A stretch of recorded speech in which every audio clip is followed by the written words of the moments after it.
mencari pemimpin yang bertanggung jawab, berintegritas, dan juga mampu menampung aspirasi masyarakat adalah beberapa harapan dari anak-anak muda atau pemilih muda dari wilayah Medan, Sumatera Utara. Namun pertanyaannya, apakah kemudian para pemimpin yang nanti akan memimpin ini bisa menjawab harapan-harapan tersebut? Peneliti ataupun pengamat politik Khairul Umam menyampaikan ada sejumlah hal yang ternyata harus menjadi perhatian dari calon presiden ataupun nanti para kandidat yang akan bertanding dalam pemilu 2024. Apa saja yang menjadi hal yang perlu diperhatikan bagi para calon presiden ataupun kandidat yang bertanding ini?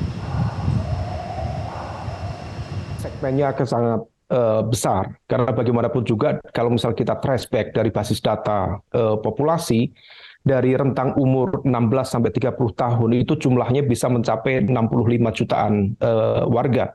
Artinya itu di angka sekitar hampir 30%. Bahkan kalau misalnya kemudian dari sisi rentang umur kita extend sampai di umur 40-an tahun, maka itu bisa mencapai mendekati angka 50%. Artinya dari sisi populasi, kelompok pemilih muda itu menjadi basis pemilih yang cukup besar, terutama di DPT pemilu 2024 mendatang. Masing-masing capres-cawapres juga harus memetakan, karena masing-masing kelompok pemilih muda memiliki karakteristik yang berbeda.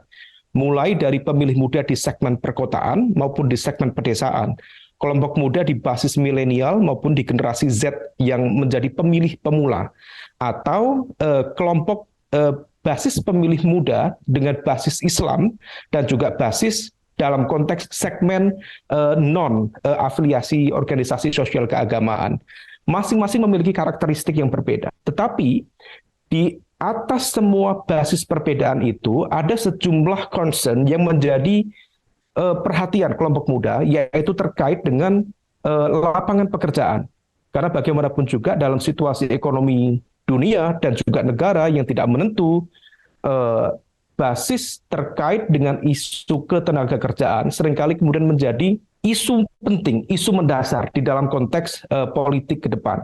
Jika kemudian capres-cawapres bisa meyakinkan dalam konteks keterpilihannya ke depan, bisa berkontribusi pada penciptaan lapangan kerja dan juga bisa menghasilkan apa yang kemudian disebut dengan security jobs atau job security, yaitu kepastian dalam konteks lapangan kerja, tentu hal itu akan menjadi insentif elektoral bagi para capres-cawapres ke depan. Tetapi di saat yang sama, kita juga harus paham, kelompok pemilih muda itu cenderung berpikir kritis. To some extent, mereka juga agak apolitis, tetapi mereka juga tetap memiliki kepedulian di dalam konteks isu-isu politik dan kebijakan publik. Kalau tadi pengamat politik Khairul Umam menyatakan bahwa karakteristik pemilih muda ini berbeda-beda, ada di perkotaan, di pedesaan, dan sebagainya, dan ternyata lapangan kerja menjadi salah satu isu yang diharapkan bisa dijawab oleh para pemilih, oleh para pemimpin nanti yang terpilih. Apakah ada isu lain yang bisa menjadi perhatian utama atau yang menjadi perhatian dari para pemilih muda ini? Konteks anak muda, hal yang paling mendasar memang per hari ini kalau misal dari basis data survei yang kita cermati, hampir rata-rata menempatkan isu ekonomi di platform paling tinggi yang menjadi concern perhatian politik mereka. Adapun kemudian terkait dengan konteks preferensi kepemimpinan yang akan datang, anak-anak muda biasanya juga memiliki kepedulian terhadap isu-isu terkait dengan konteks lingkungan, terkait dengan konteks isu kebijakan publik yang bagaimanapun juga dikendalikan oleh informasi, arus informasi yang berkembang di sekitar kita. Oleh karena itu, isu-isu tentang tata kelola pemerintahan yang baik, isu anti korupsi, isu anti politisasi penegakan hukum, to some extent itu juga memiliki impact yang signifikan terhadap cara pandang mereka dalam melihat perpolitikan saat ini.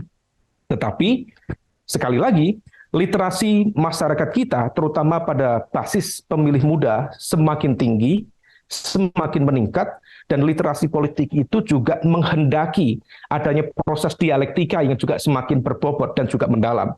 Kalau misal para politisi masih mencoba untuk bermain-main dengan narasi misalnya terkait dengan isu politik identitas, baik dari segmen kelompok kanan maupun kelompok kiri, baik yang selama ini menggunakan narasi isu Islam maupun menggunakan narasi ultranasionalisme yang menuding-nuding yang lain sebagai anti Pancasila, anti NKRI dan sebagainya, saya pikir selain dianggap tidak mendidik, juga dianggap tidak solutif terhadap kepentingan dan yang menjadi perhatian dari anak-anak muda.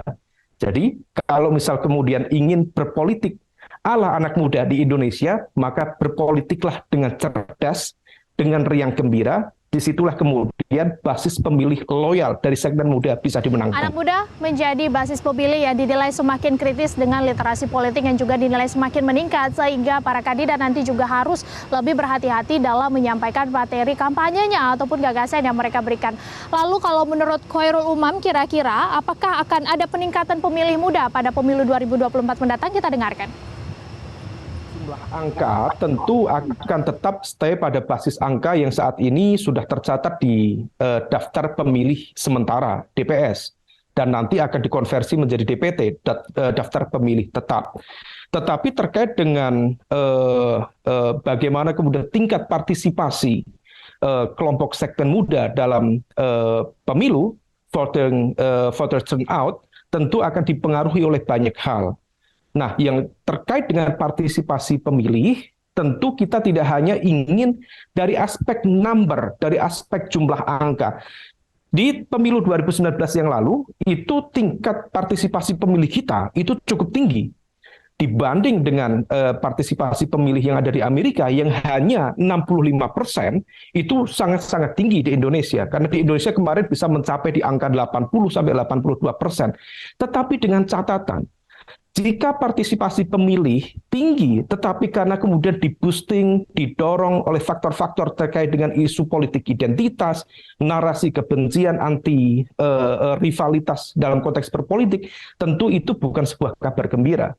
Itu adalah bagian dari ekspresi democratic regression atau kemunduran.